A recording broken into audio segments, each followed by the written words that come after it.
The consecration of Reverend Rose Okeno as Bishop of the Butere Diocese is currently underway.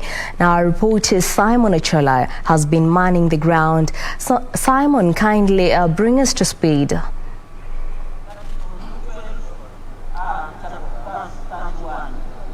When the third bishop focused on hope and transformation for Butere.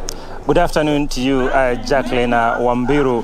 It's also a very good afternoon to Reverend Bishop Rose Okeno, who has actually just been installed as a bishop of Butere Diocese in a ceremony that has lasted well over an hour here at Butere grounds. Quite an elaborate ceremony that, of course, has attracted the high and mighty in terms of politics, but also in the Anglican Church. And the ceremony was presided over by Dr. Archbishop Jackson Ole Sapit, who has actually been closely monitoring and, of course, officiating the ceremony here at Butere grounds. But Jackie, what I would also tell you is that indeed it is a good afternoon to her, because she becomes the first woman in Africa to actually occupy that position in the Anglican Church. So indeed, Jacqueline, the future is female. Nonetheless, also, the other thing that has actually happened here at Butere grounds is that I would say that Dr. Jackson Ole Sapit has literally pulled the rug under the feet of politicians who had actually come to grace this occasion.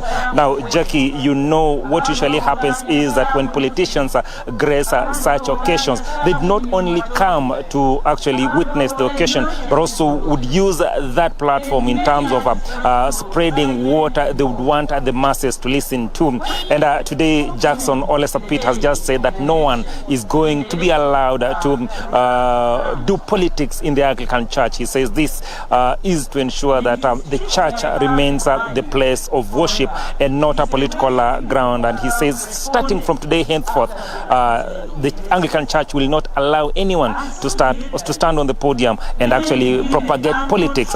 They come, if they are coming to the church, they come, they worship, and they go away, and nothing will be tolerated in terms of politicking in the Anglican Church. Remember, the former Prime Minister Raila Amolo Odinga, the former Deputy Prime Minister, of course, in the coalition government, Musalia Mudavadi, who is also the leader of ANC, is here. The Ford Kenya party leader, Moses Masika Wetangula, is here, and of course, KOTU Secretary General Francis Atwoli they are all here.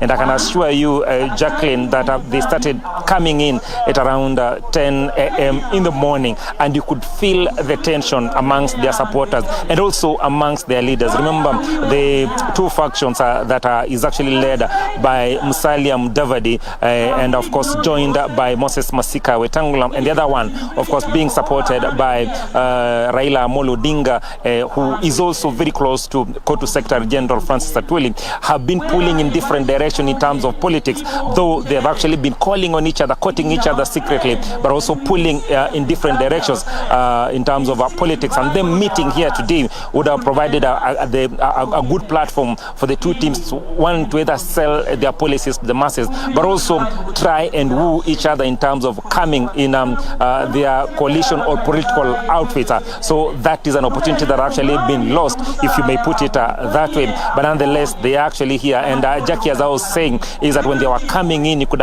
actually see or feel the tension amongst them. I remember when former Prime Minister Raila Amolo Odinga came in, he was actually the last person to come into this ceremony. I saw every other politician, starting from Musalia Mudavadi, Moses Masika Wetangula, Malala, and very many other politicians who actually aligned to Musalia Mudavadi did not stand to actually acknowledge his coming. The only person who actually stood was Wycliffe Oparanya, who is the deputy party leader of ODM. And of course, that of course was a clear indication of the things that we were actually going to anticipate when and if they were actually allowed to talk. So that is exactly what has happened. Just to recap, is that the Archbishop of the Anglican Church of Kenya, Jackson Ole Sapit, has actually banned political utterances in the Anglican Church, and he says no politician will actually be allowed. This is, of course, follows similar ban that he had actually instituted earlier on,